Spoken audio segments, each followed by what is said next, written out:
Je suis dans le site docteurangélique.free.fr et dans la série d'introduction à la lumière de saint Thomas d'Aquin du père Marie-Dominique Philippe de la philosophie morale. Le but de ces cours est d'entrer directement dans la lecture de saint Thomas d'Aquin. Alors, après avoir vu la nécessité des vertus, je voudrais aborder maintenant ce que c'est que le vice. Le vice qui est l'inverse des vertus. Eh bien, le vice, c'est dans le même genre. C'est donc une qualité, entre guillemets, je ne dis pas que c'est bien, je dis que c'est une qualité, ça veut dire quelque chose qui vient qualifier une faculté vitale pour l'orienter de manière facile, aisée, vers un acte mauvais, un acte qui ne correspond pas à ce qui finalise normalement pour l'épanouir la nature humaine complète. Mais du coup, si cette disposition qui se fixe sur les facultés vient faciliter un acte vers le mal, ça veut dire une privation d'un bien qui devrait être parfait. Je vais donner un exemple tout à l'heure.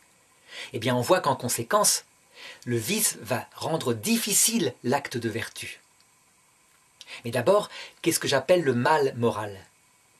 Le mal moral, je le redis, c'est la privation de ce qui devrait être naturel et normal. Ce qui doit être naturel et normal, c'est que la personne humaine ne peut pas avoir la même finalité que l'animal supérieur. Par exemple, un être humain qui met toute sa vie, sans exception, dans deux choses, sa survie individuelle et le fait d'avoir des enfants, uniquement, eh bien, cette finalité-là ne suffit pas à combler entièrement son cœur. Pourtant, cette finalité-là, elle correspondra parfaitement à celle d'un animal comme un chien. Ça lui va. Un animal qui a à manger, qui a un petit groupe et qui fait des petits, ça se passe bien avec sa vie commune. Il est parfaitement heureux, il peut y rester heureux comme ça des milliers d'années. Pour l'être humain, ce n'est pas naturel. Par exemple parce que, tout simplement, la relation avec une femme ne peut pas être réduite à la reproduction. C'est quelque chose d'évident. Il y a une personne humaine en face de soi. Et donc si on devait choisir une reproductrice comme épouse, c'est la réduire à un rôle qui est sous-humain.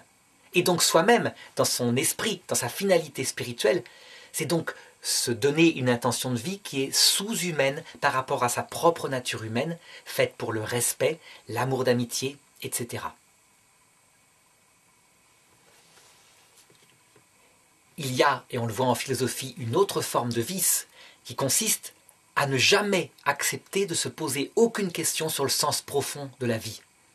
Il y a des gens qui disent « c'est une question idiote » et ils ne se la posent pas.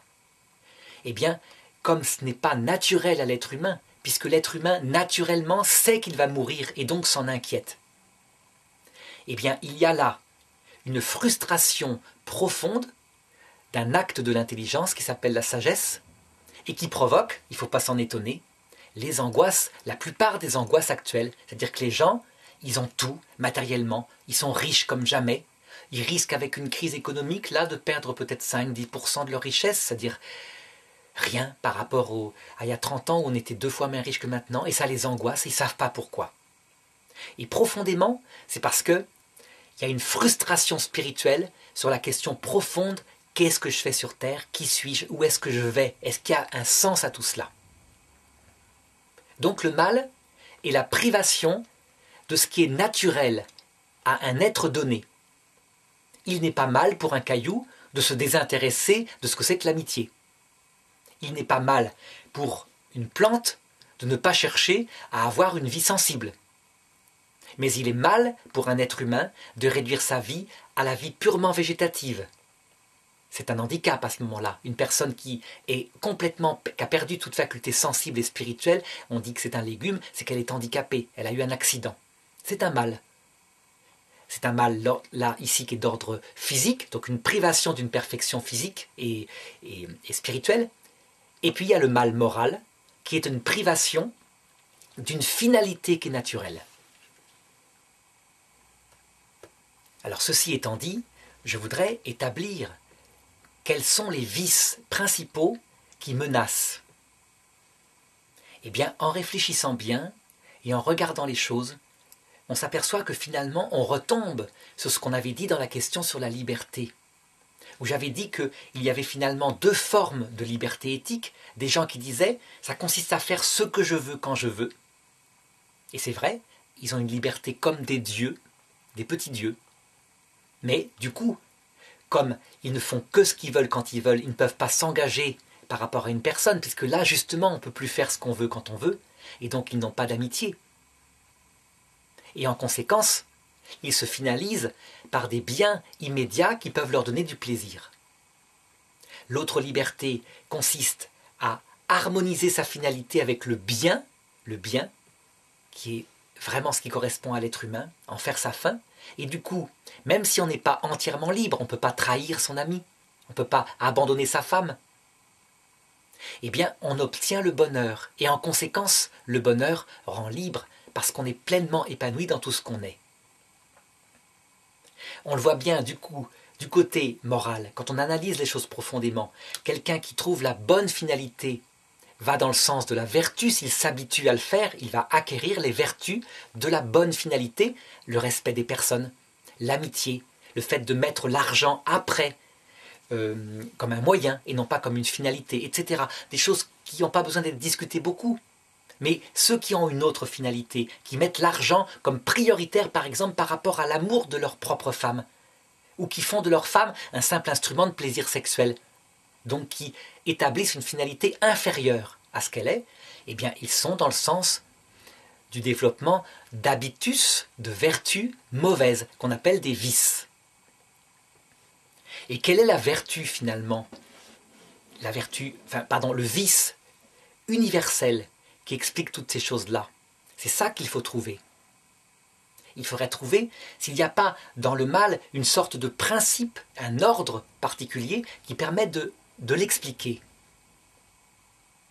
Comment faire? Eh bien d'abord, il faut décrire les mots que l'on constate. Quels sont les mots particuliers dont les personnes que l'on regarde autour de nous font leur finalité? Donc ce sont en fait des biens, mais des biens relatifs, qui devraient être des moyens. Eh bien lorsqu'on regarde le monde qui nous entoure, on constate qu'il y a trois sortes de mots qui correspondent aux trois sentiments du moi qu'avait établi le philosophe Piaget en Suisse. Il avait montré qu'au niveau de sa vie immédiate, sa vie sensible, ce qui fait qu'on est équilibré, c'est quand on a un sentiment de valorisation par rapport à son passé, donc on a été suffisamment aimé, on se trouve valorisé, que par rapport à son présent, on est indépendant, on est autonome. Au contraire, quelqu'un qui n'est pas équilibré dans son présent, il est tout le temps en dépendance aux autres, il s'inquiète, est-ce que tu m'aimes, t'es sûr que tu vas rester, etc. On dit qu'il est aliéné. Et enfin, par rapport au futur, c'est un sentiment de sécurité. On n'a pas peur du futur parce qu'on a véritablement confiance en soi. Normalement, dans une finalité bonne, ce qui donne ces trois sentiments, ce qui les structure, c'est une amitié fidèle, par exemple un couple vraiment stabilisé, on a confiance l'un dans l'autre. Ça valorise, ça sécurise, ça rend autonome, évidemment. On s'appuie en confiance sur l'autre. Mais comme il peut y avoir l'accident, la mort, il est évident que ce qui donne la stabilité psychologique ultime, c'est la certitude philosophique à travers un raisonnement, à travers l'observation des expériences proches de la mort, qu'on se retrouve, que tout cela a un sens. L'homme sécurisé est un homme qui a un minimum de sagesse philosophique, parce que la mort elle-même ne lui fait pas peur. Elle ne viendra pas briser définitivement son amitié, sa relation à ses enfants.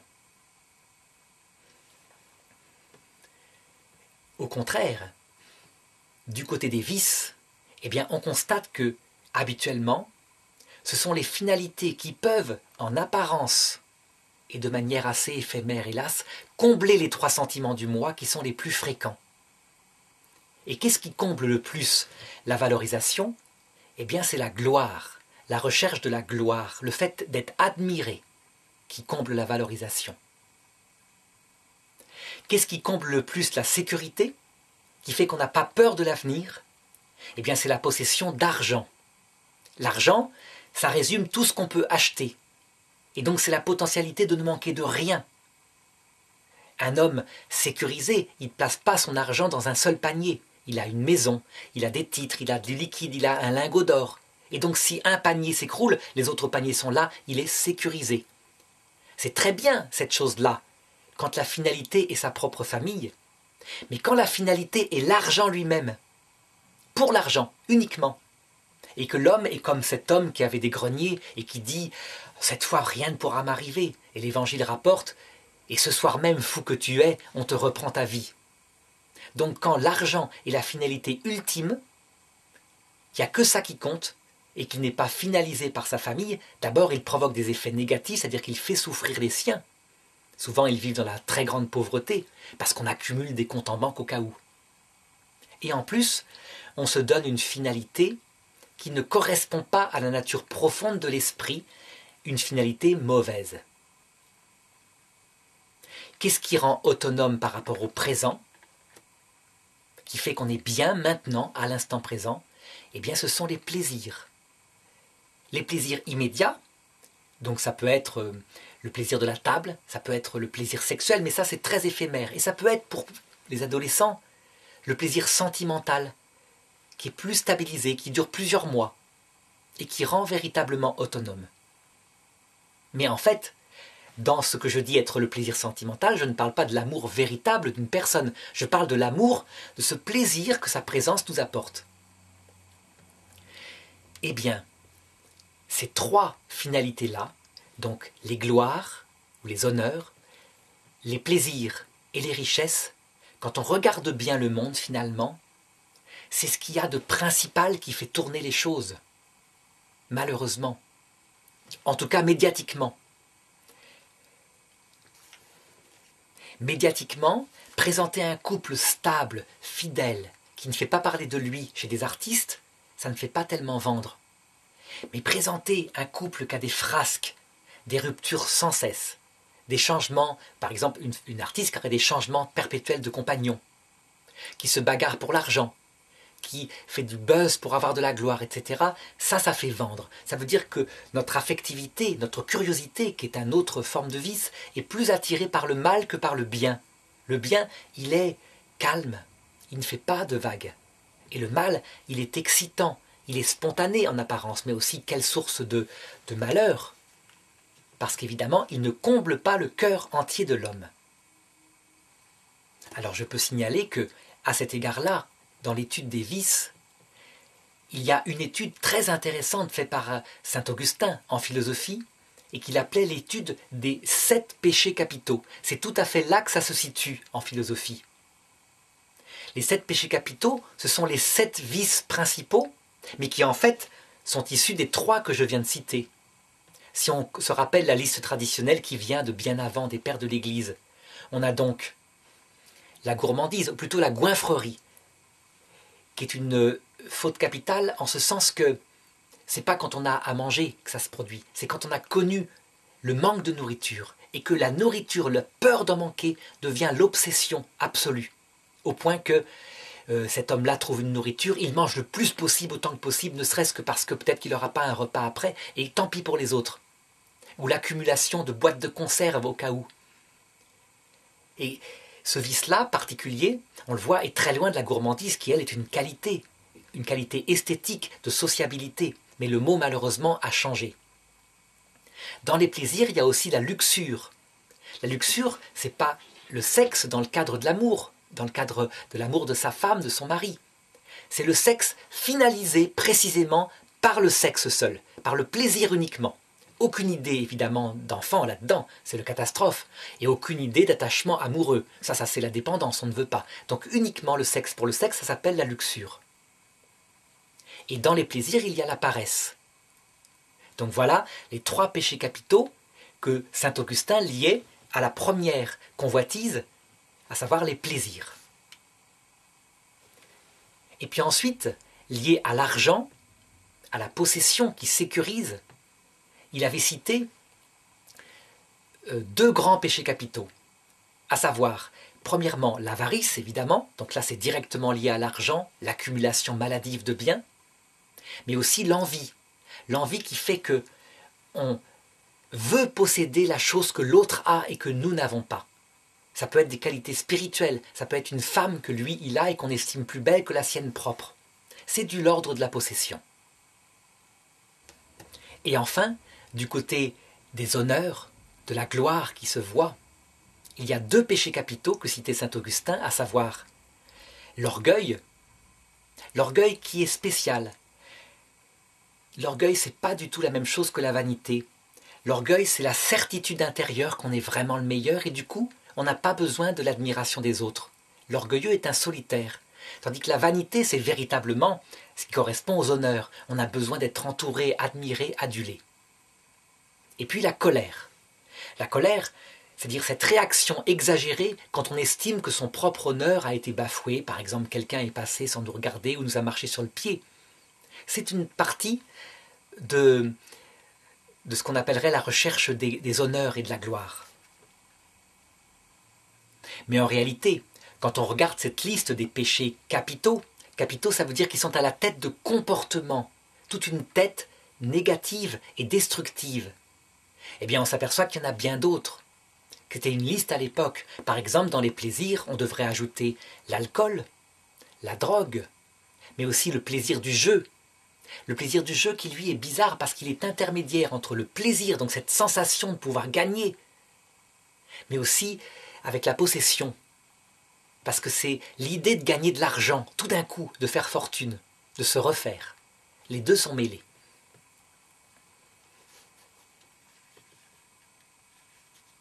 Autre faute capitale, c'est-à-dire quelque chose qui est comme une tête, caput, capitis, la tête, qui amène la destruction de sa personnalité. Et là, il n'y avait pas pensé, saint Augustin. C'est le romantisme exalté. Ça veut dire que ce n'est pas la luxure qui cherche le sexe pour le sexe, mais c'est une forme d'obsession du plaisir sentimental, qui fait qu'on n'arrive pas à rester fidèle s'il n'y a pas cette quantité de plaisir sentimental. C'est quelque chose qui fait rêver au prince charmant, et quand on y reste, c'est catastrophique. Pour saint Augustin, la notion de péché capital, c'était un mécanisme psychologique. Il n'identifiait pas ça forcément avec le péché mortel. Péché mortel, c'est-à-dire ce qui vient tuer un amour d'amitié directement. Pour lui, péché capital, c'est plutôt la description psychologique des conséquences d'une mauvaise finalité. Donc, d'un comportement vicieux, stabilisé, vers quelque chose qui ne peut pas rendre heureux entièrement. Alors, par exemple, prenons le plaisir de la luxure. C'est typique, c'est un mécanisme qui ressemble tout à fait au mécanisme de l'héroïne, de la cocaïne, des drogues. À savoir que si un jeune découvre le plaisir sexuel, donc finalisé par le seul plaisir sexuel, il a au début un plaisir intense, fantastique. Si je mets une courbe, elle monte jusque-là. Et puis, au départ, il se contente de l'imagination, de souvenirs d'images de corps de femmes nues qu'il a vues à la télévision. Très vite, au bout de quelques semaines, cet imaginaire ne suffit plus. Le plaisir baisse, donc la courbe est moins forte. Et donc, logiquement, c'est exactement le même mécanisme pour quelqu'un qui prendrait de la cocaïne. Il prend une dose de cocaïne, le plaisir est intense, et au bout d'un certain temps, cette même dose de cocaïne ne provoque pas le même plaisir. Deux solutions, soit le jeune se calme et dit « j'arrête, là je suis en train d'aller dans une voie sans issue », soit il entre dans le mécanisme de la luxure ou de la cocaïne. Et qu'est-ce qu'il va lui falloir? Trouver quelque chose qui reprovoque le même plaisir qu'au départ. Dans le cadre de la luxure, c'est pas compliqué, c'est une nouvelle sensation. C'est l'exotisme, c'est la nouveauté qui va présider sans cesse au retour du plaisir, tel qu'il était. Et donc, par exemple, ça va être d'abord des images de femmes en maillot de bain, puis il s'approfondit dans le vice, ça va être des images de femmes nues, et puis d'étape en étape, et de plus en plus cachées par rapport à sa famille, parce qu'il ne faut pas se faire prendre. Ça va être la pornographie de plus en plus hard, de plus en plus, méprisante par rapport au corps de la femme, etc. Il y a un mécanisme de destruction de sa chasteté, c'est-à-dire de l'orientation qu'il aurait pu avoir de sa sexualité pour celle qu'il aimera plus tard. Alors, concrètement, qu'est-ce que ça peut donner s'il n'y a aucune lutte? La lutte étant très dure, puisqu'on est face à un mécanisme de vice. un vice très fort chez les garçons. S'il n'y a strictement aucune lutte, on se dit il va se calmer quand il rencontrera sa femme. Et oui, ça marche. Donc il rencontre sa femme, et mettons qu'il n'est pas tombé trop loin dans la luxure, eh bien au début, la simple présence physique de sa femme, son corps, sa beauté, l'amour qu'il a pour elle, calme les choses. Mais malheureusement, s'il a entretenu sans lutte tout ce mécanisme de luxure dans sa jeunesse, eh bien à un moment donné, il découvre avec stupeur que le corps de sa femme le lasse, ne lui suffit pas. Il entre dans le même mécanisme que pour les images pornographiques dont je parlais avant. Il lui faut de la nouveauté. Si il ne veut pas tromper sa femme, ça va être par exemple de lui imposer d'autres façons de faire l'amour. Mais ça peut être aussi le retour à Internet et aux images pornographiques. Et dans le cas encore plus ultime, ça peut être la prostitution ou le fait de prendre une maîtresse ou plusieurs maîtresses. Il a donc pris, ce jeune homme, par manque de lutte, une orientation vicieuse. Il a du mal à contrôler sa sexualité. Mais là, dans le cas du jeune en question, j'indique un jeune qui rencontre sa femme et donc a voulu s'en sortir. Il a voulu s'en sortir, donc son intention est véritablement sa femme, mais il y a une disposition stable qui lutte contre son intention spirituelle. Dans le cadre d'un jeune qui a pris la décision que la vie était dans la luxure, dans le sexe pour le sexe, à ce moment-là, il n'y a même pas d'effort. Ça veut dire qu'à la rigueur, il séduit une femme, c'est directement en vue de lui faire croire qu'il l'aime parce qu'il veut coucher avec. C'est-à-dire que ça se traduira par le mensonge, la trahison, après il la largue, etc. Donc tout un comportement vicieux que tout le monde peut constater. On ne peut pas dire qu'il est bon comme comportement. Et c'est ainsi que saint Augustin décrit le mécanisme du péché capital. En fait, en morale, on va l'appeler la faute capitale, la faute de tête. Ça veut dire qu'une finalité mauvaise provoque comme un corps, un peu comme une pieuvre, une tête de pieuvre qu'on aurait dans la tête, les gremlins par exemple, qui se nourrissent de leur propre acte. Donc la luxure, petite bête, pas dangereuse au départ, se nourrit de l'acte de luxure, donc le goût pour le sexe. Et au fur et à mesure qu'on la nourrit, c'est comme si des bras, comme une pieuvre, poussaient et envahissaient toute la tête, tout le mental, puis après le corps entier au point que la personne est devenue esclave d'une habitude. Mais saint Augustin décrit la même chose pour les autres péchés capitaux. Prenons la colère par exemple. Un jeune homme qui se met en colère habituellement, qui ne contrôle pas sa réaction de colère, parce qu'il estime qu'il y a un désordre où on lui parle mal, où il fait sa crise d'adolescence. S'il n'y a pas à un moment donné, dans le début de la crise d'adolescence, un père qui a suffisamment d'autorité pour stopper ce démarrage par la colère. S'il la stoppe, le garçon n'osant plus se mettre en colère, ou la fille, eh bien il digère les choses, puis il est bien obligé de faire avec, et s'il y a surtout les bases de prééducation, ça va aller. Mais si par exemple il y a eu divorce, et que la mère n'a pas du tout d'autorité, et qu'elle l'énerve, et qu'il se met à lui parler mal, eh bien il va développer en lui, au fur et à mesure qu'il se met en colère, ce fameux gremlins, le péché capital de colère. Si bien qu'au bout d'un certain temps, ce garçon ne contrôle plus sa colère. Ça veut dire que pour le moindre fait, la moindre action, il se met en colère et ça va détruire sa vie. Parce que si ça touche simplement à sa mère, mais si c'est devenu une seconde nature, ça va ensuite toucher sa fiancée. Et il va lui faire peur. Alors, c'est d'ailleurs le même mécanisme qu'aboutit par exemple au mot, le mot qui est fort parce qu'on se met en colère, et tout d'un coup, la gifle qui part. Si la jeune fille qui a reçu une gifle dans les fiançailles là, ne met pas le holà définitivement en disant tu recommences une fois, et c'est fini. Et si le garçon, par exemple, elle n'a pas été assez ferme là-dessus, le garçon en donne une deuxième, puis un jour une troisième, alors la femme est une femme battue. Et il ne s'arrêtera pas. Il a pris le pli que dans le cadre de la colère, non seulement il parle fort, mais il frappe. Et il ne peut plus s'en passer.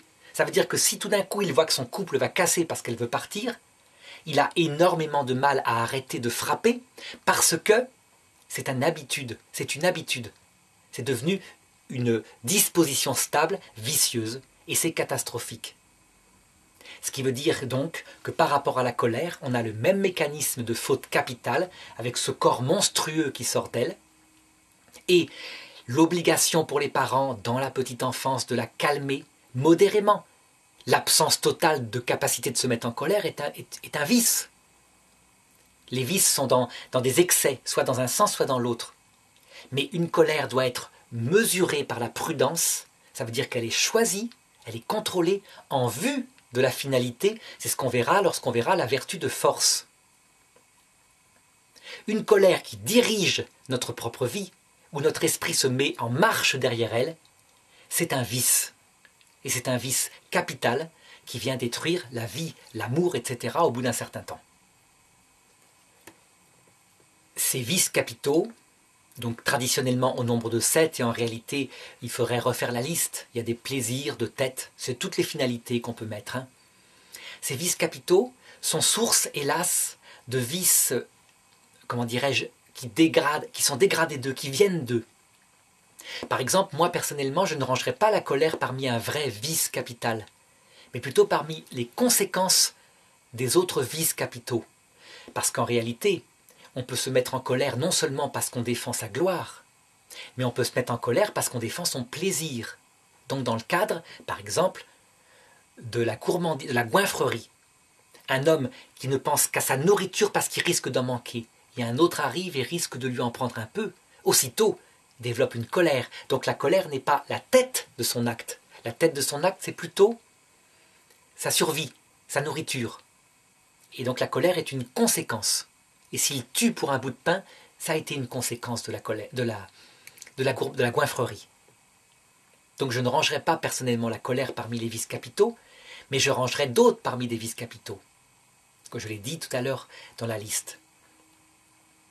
Eh bien, il y a par contre des vices qui paraissent secondaires, qui ne sont pas capitaux, mais qui sont là et qui viennent d'habitude portant sur les moyens. Vice capital, ça porte sur la finalité qu'on se donne à la vie. Une mauvaise finalité, donc le plaisir, les honneurs, l'argent.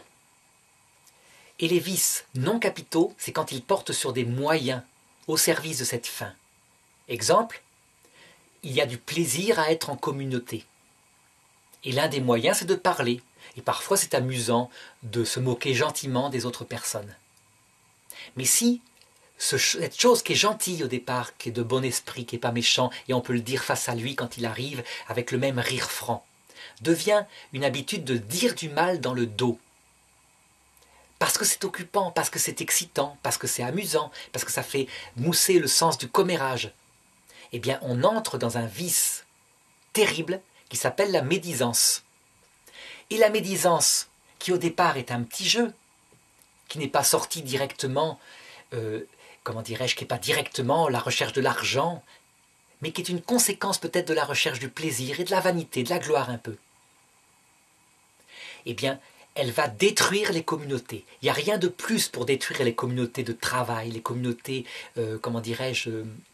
les classes par exemple, si ce sont des élèves ou les groupes d'étudiants, même la famille, que la médisance dans le dos.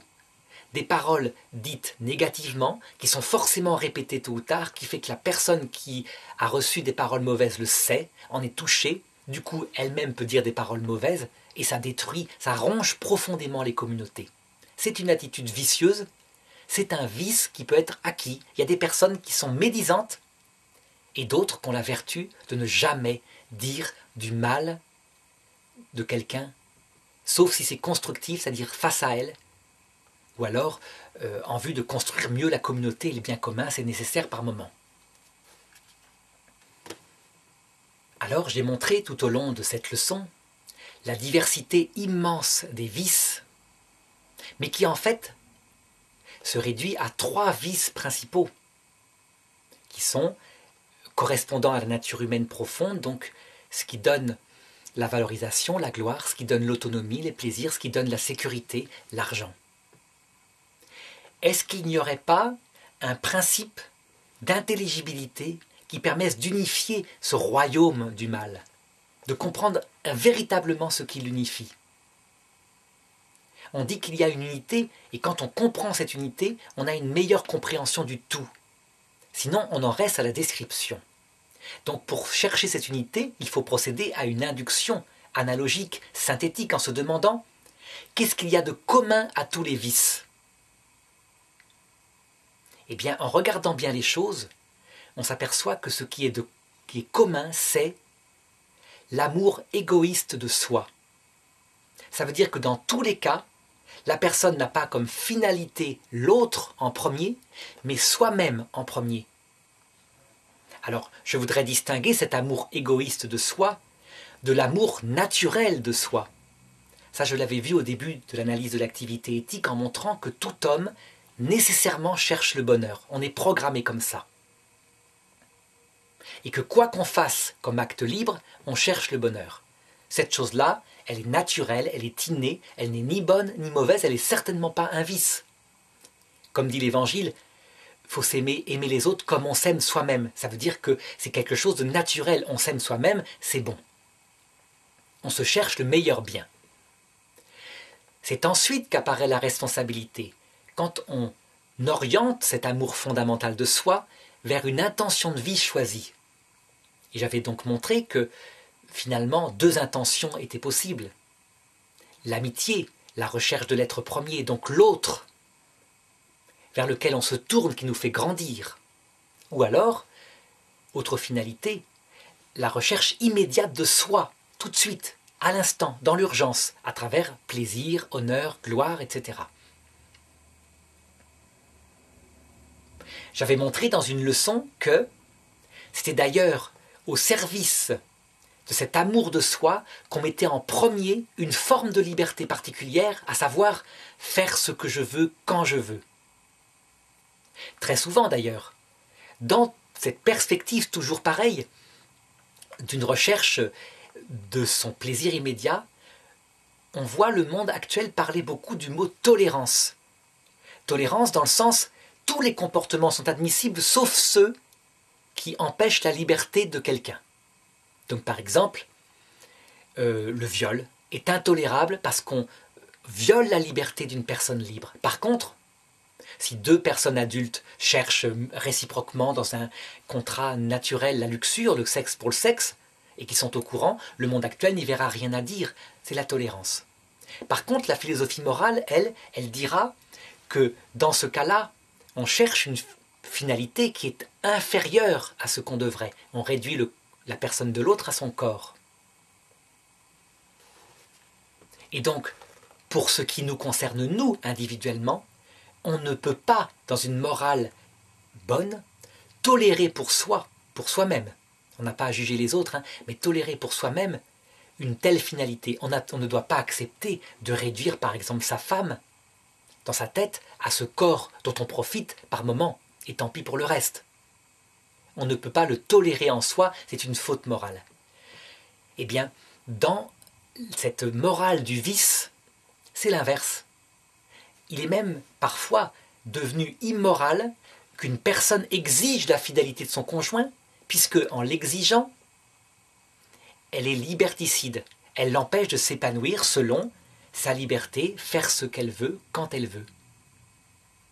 C'est pourquoi je pense que l'unité de tout cela, c'est quand l'intention d'une personne se porte radicalement sur elle-même comme finalité. Elle s'aime elle-même, elle en fait le but de sa propre vie. Et du coup, tout le reste devient moyen, et elle estime qu'on n'a pas à la juger. On a donc bien une unité de tout le mal qui existe dans le monde et qui se traduira par des intentions de vie. Donc par exemple, je mets mon intention de vie sur le plaisir, ou je la mets sur la gloire, ou je la mets sur l'argent. Et ensuite qui se traduira par des moyens au service de cette intention de vie, avec une prudence de ces moyens, c'est-à-dire une orientation intelligente de ce qu'on fait et de ce qu'on ne fait pas pour avoir davantage de plaisir, davantage d'argent, davantage d'honneur et de gloire. Il est tout à fait logique qu'on trouve une unité aussi dans le comportement vicieux, parce qu'un royaume divisé contre lui-même ne peut pas tenir.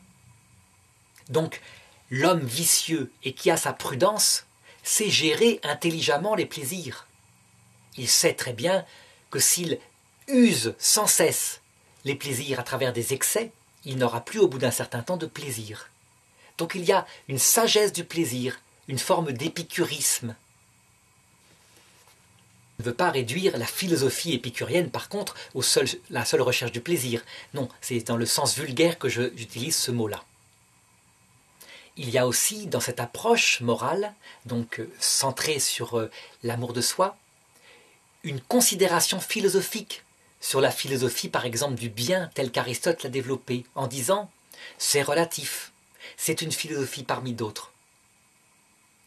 En réalité, je pense qu'on peut montrer, en philosophie, qu'il y a un bien réel et qu'il y a un mal réel.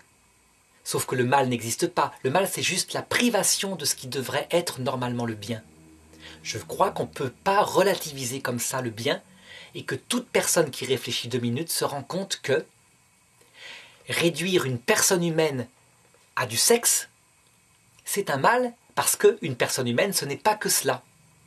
Et donc il y a bien une privation d'une dignité, d'une finalité qui aurait normalement dû être rendue à cette personne-là à travers quoi? Une relation d'amour, d'amitié au mieux, et puis de respect de sa personne complète au moins bien.